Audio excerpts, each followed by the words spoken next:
ආරක්ෂක හමුදාව විසින් අත්පත් කර ගනු ලැබූ මන්නාරම සහල් බඳුන කලාපයට යෝධ වැවෙන් දියවර නිකුත් කෙරේ. යෝධ වැව වසර 20කට අධික කාලයක් ත්‍රස්ත ග්‍රහණයට නතුව පැවතින. එහි සින්නෝඩිප්පු සහ පෙරියෝඩිප්පු ස්වරූප ත්‍රස්තවාදීන්ගේ අවශ්‍යතා අනුව මෙතෙක් පාලනය විය. වන්නේ මෙහෙම පිළිබඳව අදත් මේ විශේෂ වාර්තාව රූපවාහිනියේ සමන් කුමාර රාම වික්‍රමගෙන්.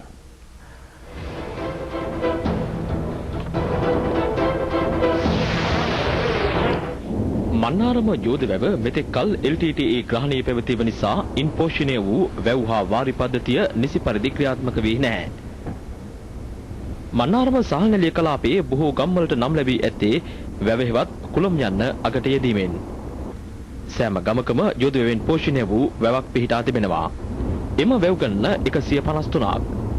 වැසි නොමැති කාලයේ නිසි පරිදි වැවෙන් දියවර සැපීම LTTE සිදු නොකළ නිසා කලක් ශ්‍රී ලංකාවේ වැඩිම වී අස්වැන්න ලබා දුන් සහල් නැලිය ලෙසින් හඳුන්වන උතුරේ ශාස්ත්‍රීයතම ගොවිබිම් කලාපය මුඩුබිමක් බවට පත්ව තිබෙනවා.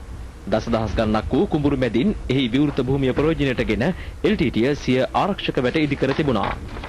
සහල් නැලිය කලාපය මුදා ගැනීමේදී හමුදාවට අවමහානියකින් සතුරාට උපරිම විනාශයක් කිරීමේ වන්නේ මෙහිමේ ඉලක්කය නිසි පරිදි සපුරාගත් බව හමුදාව පෙන්වා දෙනවා. මේ ක්‍රියාන්විතය කරගෙන යද්දී යුද හමුදාපතිගේ පරමාර්ථය ඉෂ්ට කරන්න නම් සමහර ස්ථාන අපිට මේ ඉතාමත් කෙටි කාල සීමාවකින් ලබා නොගෙන අර LTTE සංවිධානයට මේක ඇමක් වශයෙන් දීලා පුළුවන් තරම් සංඛ්‍යාවන් යොදවන්න අවස්ථාව දීලා පුළුවන් තරම් ගාණක් මරාගෙන ඉදිරියට තමයි අපි ඒ ස්ථාන අත්පත් කරගන්න උත්සාහ කරේ.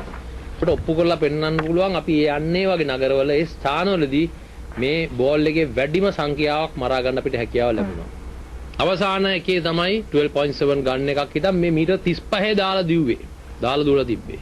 ඒ අවස්ථාවේදී LTTE සංවිධානයේ ඒ දිනේ එක කවුන්ටර් ඇටැක් විතරක් 45 දෙනෙක් මිය ගිය බවට අපිට නම් ආවා. කියන්නේ උත්සාහයක් යොදුවා නම් ගන්න පුළුවන් ඒවත් දාලා තමුන් සටන් කර හිටපු තැන මෙතන තියෙන දේවල් අපි දුවන්නේ නැහනේ. අන්න ඒ වගේ දේවල් දාලා යන තත්ත්වයකට LTTE සංවිධානයේපත් වුණා. වන්නේ මේ මීළඟ ඉලක්කය වෙඩිතල් තිව් මුහුදු කොටි කඳවුර බිඳ දැමීමයි.